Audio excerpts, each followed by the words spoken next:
The kitchen always carried that faint, tired scent of burnt coffee and words left unsaid, as if every unfinished conversation still lingered in the air.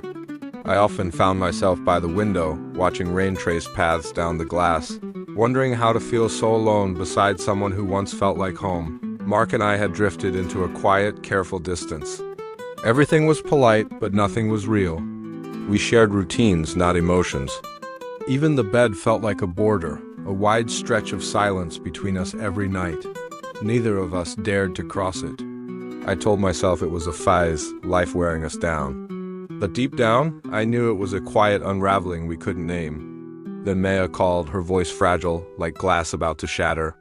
I heard the exhaustion, the kind when someone has nowhere left to go. Bringing her home wouldn't just help her.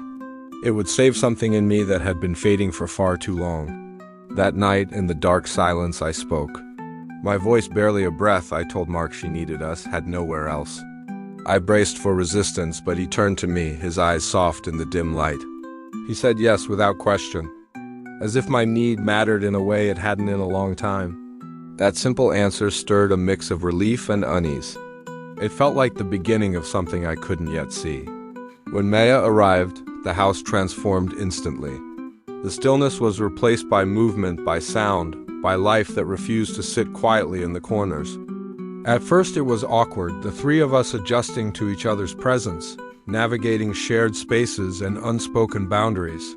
But slowly the rhythm shifted, softening into something easier, something warmer. I began to notice changes in Mark, in the way he lingered longer in conversations, in the way his laughter came quicker and lighter, more present than he had been in years. I would catch glimpses of them together, talking, sharing small moments that felt effortless. Instead of the jealousy I might have expected, I felt something else entirely, a quiet sense of fullness. As if the emptiness I had grown used to was finally being filled with something real, something alive.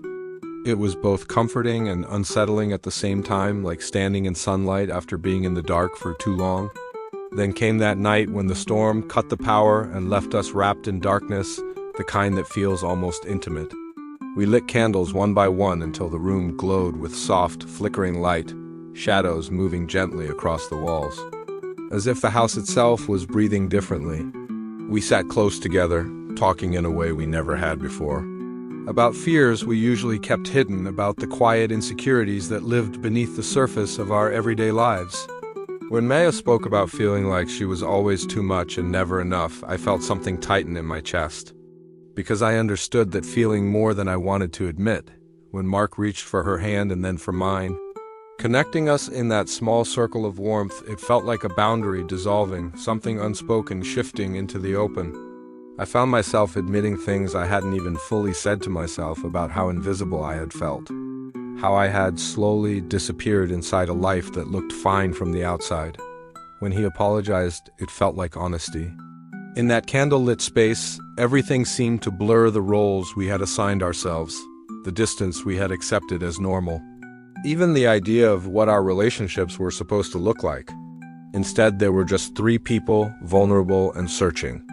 As the night stretched on and the storm continued outside, we moved closer without really thinking about it. Drawn together by something deeper than logic, something that felt both natural and unfamiliar. When Maya rested her head against Mark and reached for my hand, it didn't feel wrong, it didn't feel like a line had been crossed. It felt like something had finally aligned, like pieces that had been out of place were quietly finding where they belonged. In the days that followed, that feeling didn't disappear. It grew, subtle at first, in the way our interactions lingered. In the way touches became more intentional, in the way silence between us no longer felt empty but charged with something. I started to realize that what we were creating wasn't something simple or easily explained, it was something layered and complicated. Something that challenged everything I thought I understood about love and connection. It wasn't about replacing what we had. It was about expanding it into something we had never imagined, something that required honesty and trust in terrifying ways. I would find myself watching them together, noticing the ease between them, the way they understood each other's energy. Instead of feeling excluded, I felt included in a way that was deeper than before, like we were building something shared. Yet there were moments when doubt would creep in, quiet and persistent, asking questions I didn't have answers to, wondering how fragile this balance really was, how easily it could all fall apart, and whether we were brave enough to face it. This new dynamic demanded more than comfort. It demanded vulnerability, communication, and confronting parts of ourselves. Still, despite the uncertainty, I couldn't deny that I felt more alive than I had in years, more seen, more present. For the first time in a long time, the house didn't feel like a place filled with echoes of what used to be. It felt like something evolving, something unpredictable and real.